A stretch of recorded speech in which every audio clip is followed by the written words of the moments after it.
Qaysi birinchi deganda, qaysi ko'proq ahamiyatga ega? Siz farzandingizni keyin rus maktabga bermoqchimisiz yoki xalqaro maktabga bermoqchimisiz?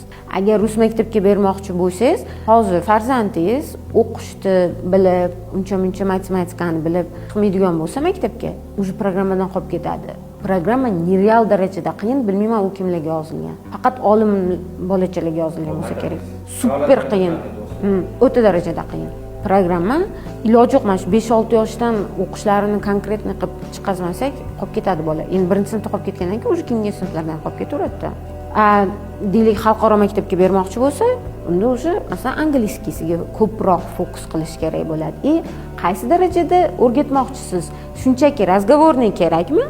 Yoki siz farzandingizni kelajakda Rossiyaga borib, rus tilida ilmiy ish qilishini, rus tilida nutq so'zlashini xohlaysizmi? Yoki shu ko'chada muloqot qilishi sizga yetarlimi? Ingliz tilini qay darajada bilishini xohlaysiz? Aqlli kitoblar o'qishini xohlaysizmi? Yoki sayohatga borganda hello, how are you? I need this, I don't need this darajasida bilishini xohlaysizmi?